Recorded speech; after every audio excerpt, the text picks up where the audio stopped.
right, we are here at Comic-Con, and right now we're in the Deadpool Dream Suite. And I'm sitting here with Deadpool's daddy, Rob Liefeld, and I'm very excited. It's always fun to talk to Rob. And actually, on this interview, because every time I talk to Rob, this is true, on the phone, he'll say that he's just sitting there drawing. So actually, Rob is going to do a sketch for us while we're talking. So I just want Rob to be comfortable. I love it. It's our stunt interview. This is stunt interviewing. I'm performing while interviewing. I love it. Thanks for having me. Is this Dream Suite not amazing? It is. I'm not leaving afterwards, so I don't know what you're doing. No, I think we should stay. We should just move in. Amazing. So Rob, Yes. what you were saying earlier, you say when you come to Comic-Con, you got to go all in, and you are here like every year signing and just. I mean, you are pimping Deadpool like crazy. Hey, so. that's my life. I mean, come on, dude. 32 years in the business. 32 years in the business, and I've watched this show just change from the original convention center to this behemoth. There wasn't always Hall H. You know, when it first opened, it was A, B, C, D, right. And they added on every year extra halls. And I mean, it's become just amazing. And I dig it. And the great thing is, my kids got into it when they were very young, and they completely dig it. So I get to see it. You know, from both sides, but obviously, dude, that the Deadpool of it all makes it crazy fun. I mean, look, and stuff like, I thought I knew everything that was going on down here until my phone blew up yesterday afternoon or yesterday morning with the toilet seat covers that they're doing that are on all the bathrooms, and people are stealing them. And I'm like, they had to know that. Fox had to know that. Fox had to know people were going to steal them and put them. I mean, huge buzz. And you go, the ride it's out of control. It's already, and then have you seen? They made a Deadpool robot. He dances. Yeah, and the Deadpool robot is out on the floor. I mean, it's Chuck E. Cheese meets Deadpool. I'm sitting there going, this is insane. So I mean, how is it not like the most fun, right? I mean, and look, I'm experiencing on one end, but I'm like with the people, like the security guards, like, you have to be on the carpet to watch the animatronic robot and all that. So you're like, I'm like sitting there with like 200 people in a space that holds 80, and everyone's watching Deadpool sing Dolly Parton. I mean, so I'm not alone. Everyone's freaking out. It's great.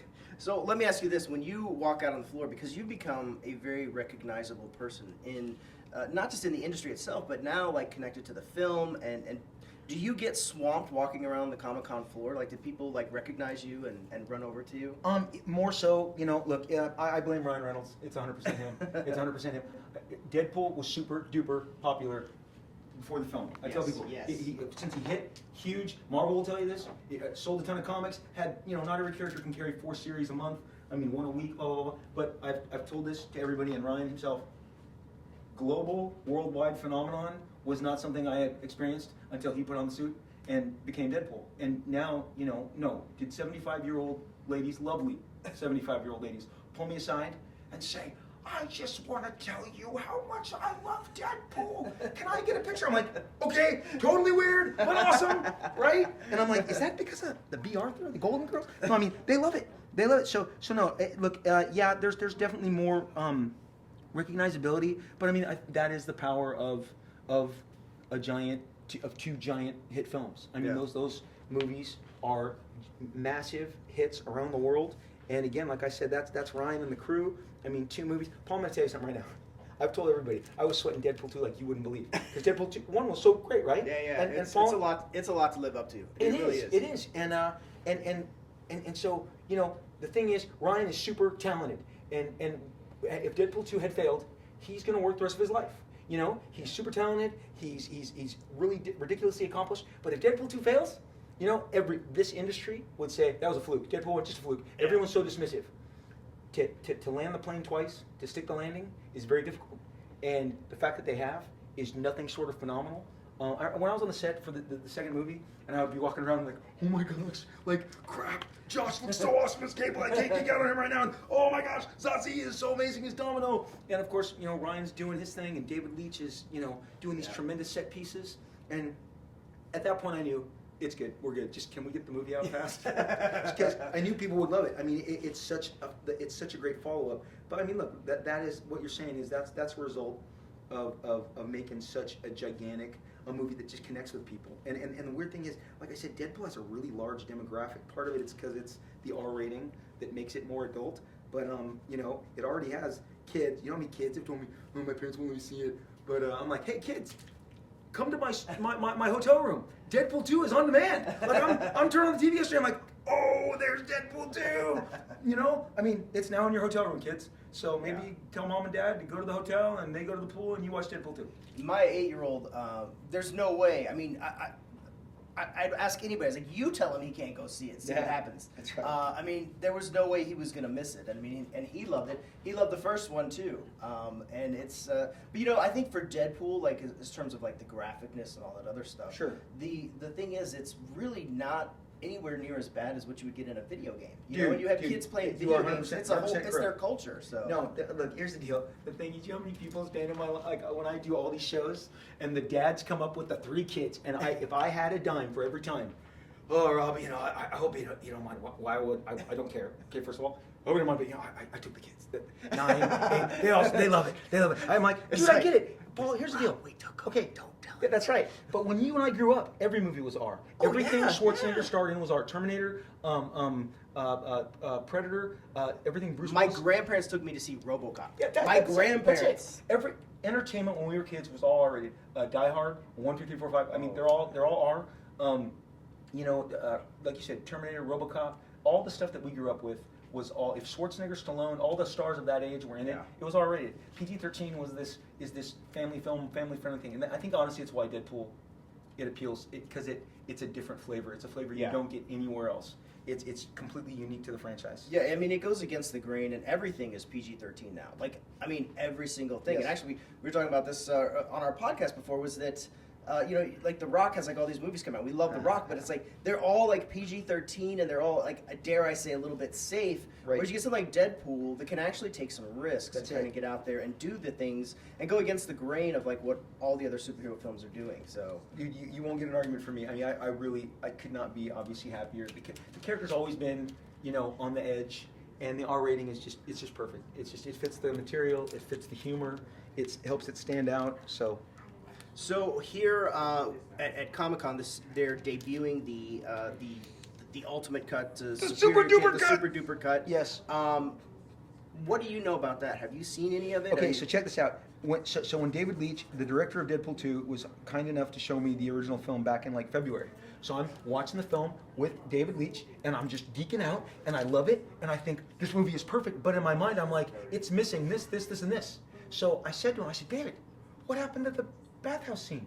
And at that, the screening that he took me to, it was just in his theater. When he showed it to me, it had none of the bathhouse. It was all gone. And let me tell you something. That bathhouse is a very extended scene. It's got a lot of killer action, the stuff that David does so well. But there's also 2 laugh out loud bits that obviously weren't in the film. Right. So I am going to venture a guess that is in its complete form. Nice.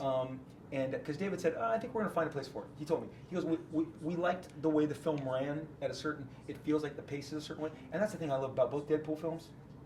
They don't stay too long at the dance. They entertain you, and honestly, I truly believe they leave you wanting for more. Yeah. They leave you wanting for more. Or some movies, honestly, in today's world, and I've seen a lot of them, I'm like, can this be over? If I look at my watch, it's a bad thing. Yeah, anytime you're looking at your watch or reaching for your phone, I think you're in bad territory. No, but I think the super duper cut is going to be. I'm gonna venture a guess that people are gonna flip out. They're gonna absolutely flip out.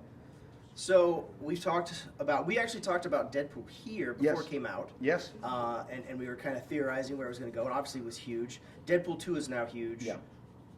We know that X-Force is coming. We know that X-Force is on the way. We actually talked to Drew a couple weeks ago. Yes. And he said it's still very in the early stages. Yes. But I'm going to venture a guess here. Yeah. That Deadpool 3 is something that will certainly happen at some point. How does it? Okay, so check this out. I don't mean to be like a crazy person, but I obsess over this stuff. So the other day I was like, hey, I want to add up and see how Deadpool did, and then God bless Box Office Mojo. I can surf that. I can surf that bad boy all day long, and I put it up on a post. That okay, if you take Captain America 1 and 2 and Iron Man 1 and 2, shocking. And Thor 1 and 2, they don't make anywhere near the first 2 Deadpools, and they're PG-13 family friendly movies. You can also, I'm safe to say at this point, Ant-Man 1 and 2. So I don't know how Deadpool does not enter into another 3 to 4 movies. I'm sorry. Like Paul, like Deadpool 3. Look, like you said, we're getting ahead of it. I know X-Force is on. X-Force is right in view. Yes. That's the next on the docket. They've been very upfront with that. I don't know that you can, get a better voice on this movie than Drew Goddard. Yeah. I can tell you, I don't think I'm breaking anybody's, I don't think I'm not breaking trust.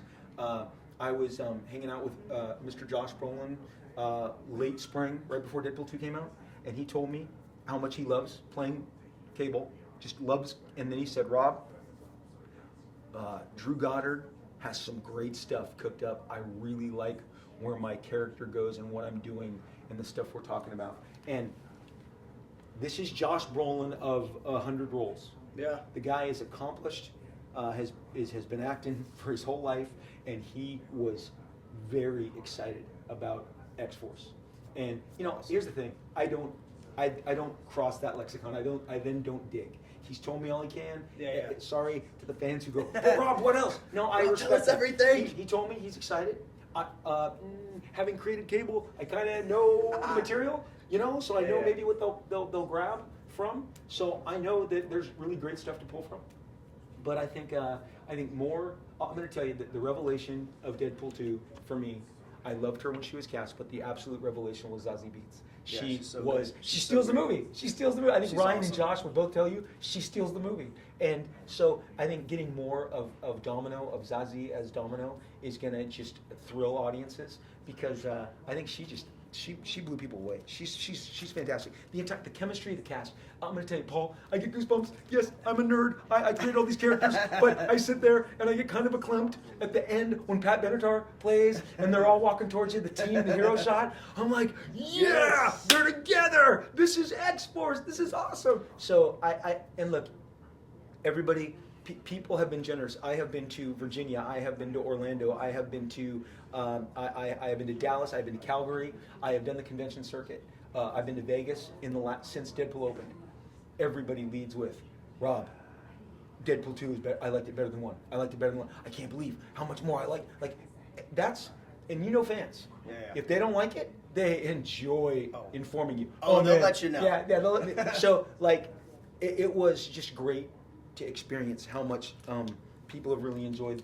It's only been out literally 8 weeks. But it's had a great impact. And again, when you look at the summer and everything that's going on this summer, it's really performed ridiculously well. There's nothing else, especially in the adult category, that is doing what it's doing. So it's great.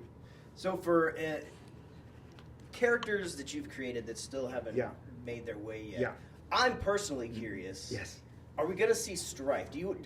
How badass would it be to see Stryfe, dude, make his way and have Josh playing both roles? Okay. That would just be amazing. we should say that we're totally in the speculation category right now. We are speculating. We do not know. Yes, Rob knows nothing. We're just talking. We're nerds totally talking. speculating. But come on. How do you not? That is the key. Okay, so when I met Robert Kirkman, who created The Walking Dead, when I met Jeff Johns, Uber, DC, Green Lantern talent, both those guys, and this was the first time I was like, oh, I'm much older than them.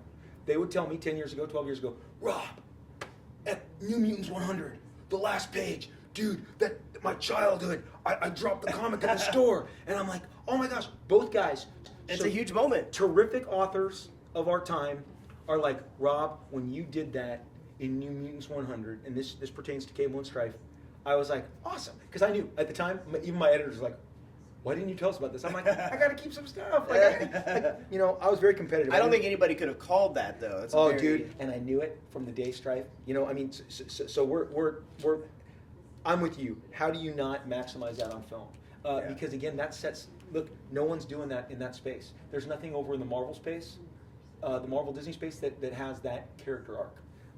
So I would really hope that they explore that. And potentially another great villain role for Brolin. It would be great. You're killing me. I can go into speculation mode, but I have to kind of maintain my professional veneer. Yes, Paul, that would be great. That would be wonderful if we could just see that on screen. You know what? I got chewed out by somebody involved with the Deadpool cartoon recently because I said nice things about it, and because people are crazy and they've got thin skin, and so I've learned. And I said, well, what did you want me to say?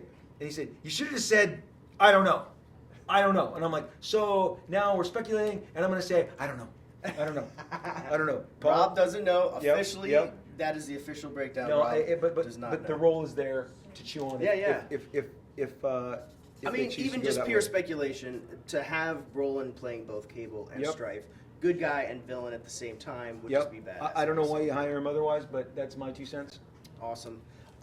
Rob, it is always a true pleasure talking to you. It's just Thank a you for having me, blast. sir. Thank you for having me. Absolutely. You're the real deal. You know your comics. This guy knows his comics. I know Paul. Absolutely. He knows his comics. 30 plus years. I buy floppies every week. There you go. I There do you go. miss a few weeks here and there, usually it's because I'm working, but I love comics. Just plain You're and the real simple. deal, dude. It's been a pleasure. And so, speaking of comics, Rob has been sketching away this whole time, and we are now going to reveal, as soon as he is ready, we're going to show you what he's done. And this is really pretty badass. As a kid that's grown up, I was buying X-Force #1, like 5 copies when they came out. Thank you. And Marvel, And thanks you. all the We all New thank you. Mutants and everything else. And also, my favorite, Marvel is bringing back the What If series, which I'm very excited about. Oh, yeah, that's And great. my first Rob Liefeld comic where I really noticed him was the What If Wolverine was an agent of S.H.I.E.L.D. One of my That favorite is like comics. still one of my favorite comics. You should get it. It- What if it is Wolverine was an amazing. Agent of S.H.I.E.L.D. is one of my best. But I'm going to tell you something. We are I not love that. maximizing the fact that we are in the Deadpool suite. We are in the Deadpool And I'm going suite. to tell you right now, it's amazing. When you see, they have recreated Blind Owl's house, It's- and it is nothing short of amazing. And it's so you know, even my wife's like, Rob, how are you feeling? Because right before the movie, they did a pop-up bar. They did Yeah. a Sister Mary's in Yep. Los Angeles and New York, and they had me over, and I'm walking around going, yeah, I'm in a Deadpool bar. I'm in a traveling Deadpool bar. That is it was a functioning bar, and it had pool tables, and it had dartboards, and then I'm at the Deadpool premiere, and I'm seeing Ryan and Zazie, and then I see the movie for like the umpteenth time, but it never gets old. But no, this year it's gonna be tough. I turned 50 this year, so it's gonna be tough to top my 50th. Oh, man. This was just an amazing year, and to cap it off at Comic-Con, sitting in Blind Owl's Deadpool suite is talking to you. Is surreal. It's crazy. It is It's amazing. crazy. It really is amazing. Again, Rob, thank you so much. Here's Rob's awesome sketch. Check that out. Super badass. I love talking to you guys. A Rob Liefeld JoBlo's my fave. Deadpool sketch. How badass is that? Dude, there you go. Thank you so Dude, much. you're the man. Thank you so much, You Rob. bet. Have a good Thanks time. for having Have us. a good con. You bet. I know you're going to make a lot of people happy just seeing you around and signing Love it. books and doing the thing, man. So it's great, man. Just keep doing your thing. Thank you, sir. All right. Thanks, buddy. All right. Good man. Cue the music.